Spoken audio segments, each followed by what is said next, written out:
कुंडली विठ्ठल श्री ज्ञानदेव तुकाराम पंढरीनाथ भगवान की जय। जगद्गुरु तुकाराम महाराज की जय। तपोनिधी नारायण महाराज की जय। समसंतमती जय। कुंडली विठ्ठल श्री ज्ञानदेव तुकाराम पंढरीनाथ भगवान की जय।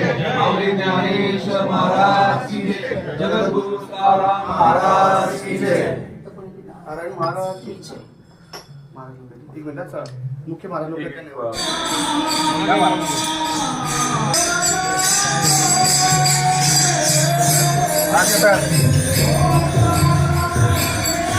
तुकोबारायांचं दर्शन घेण्यासाठी मी अनेक वर्षांपासून येत आलेलो आहे, फार लहानपणीपासून. आणि तुकोबारायांचा एक पवित्र रथ जो ट्रस्ट व त्याच्याचबरोबर सर्व इतर आध्यात्मिक मान्यवर सामान्य लोक यांच्या माध्यमातून जो अर्पण करण्यात जाणार आहे, त्या रथाचा असणारा कळस, त्याला लागणारी जी चांदी आहे, ती सेवाभावेतून इथं ट्रस्टकडे पवार परिवाराकडनं आम्ही अर्पण करत आहोत. आणि ही संधी, सेवा करण्याची ही संधी ट्रस्टली आम्हाला दिली, सर्वसामान्य लोकांनी दिली. त्यासाठी मी सर्वांचेच मनापासून आभार व्यक्त करतो, कारण शेवटी संतांचे विचार घेऊनच आम्ही सर्वजण काम करत आलेलो आहोत.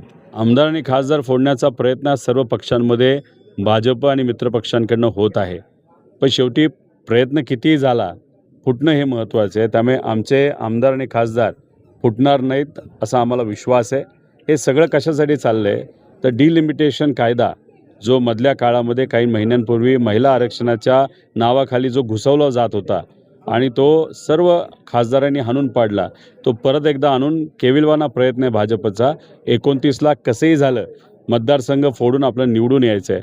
पण मला विश्वास आहे आत्ता त्यांना TMC आणि उद्धव ठाकरे साहेबांचे 6 खासदार धरून सुद्धा अजून 40 खासदारांची जरूरत आहे. ते त्यांना मतदान होणार नाही, डिलिमिटेशन कायदा होणार नाही. पण हे जे काही लाड खासदारांचे तिथं सुरू आहेत ते कधीपर्यंत? फक्त डिलिमिटेशन कायदा हा मतदानापुरतं, त्यानंतर कोणाचंही लाड तिथं केले जाणार नाही. आणि 2029च्या आधी भाजप एकटा पक्ष म्हणून तिथं लढेल आणि अजितदादांच्या पक्षातले आमदार आणि एकनाथ शिंदे साहेबांच्या पक्षातले आमदार हे नक्कीच ते फोडून त्यांच्याकडे करतील अशी परिस्थिती येऊ शकते. नाही, तो तपास योग्य दिशेने जात नाही. आम्ही आमच्या परीने जो काही प्रामाणिक प्रयत्न करतोय आम्ही विरोधात आहोत.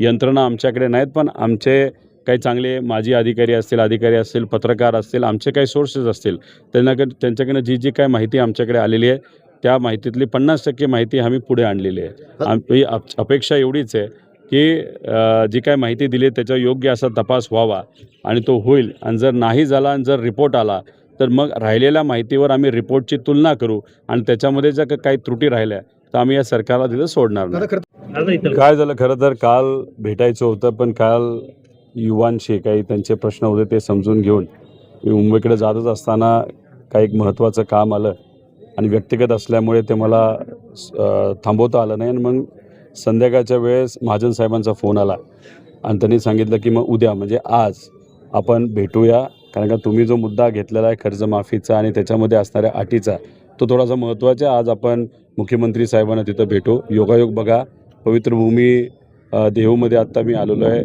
तुकोबारायाचं दर्शन घेतलेलं नाही. या जगामध्ये सगळ्यात पहिली कर्जमाफी कुणी दिली असेल तर तुकोबारायांनी दिली.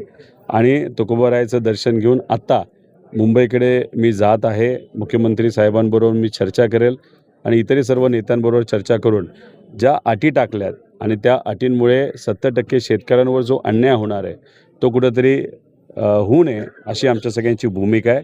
त्यामुळे मुख्यमंत्री साहेब शेतकऱ्यांची व्यथा समजून घेतील आणि अटी काढतील अशी आपण अपेक्षा करू. त्याच्याबरोबर पीक विम्याच्या बाबतीतसुद्धा ती योजना बंद केली, ती परत एकदा आणण्याची जरूरत आहे. आणि काल काही युवांशी भेटल्यानंतर जे MPSC देणारे विद्यार्थी आहेत त्यांचे पण फार महत्त्वपूर्ण विषय आहेत, ते सुद्धा आज मुख्यमंत्री साहेबांना भेटून त्यांच्यावर आम्ही चर्चा करू.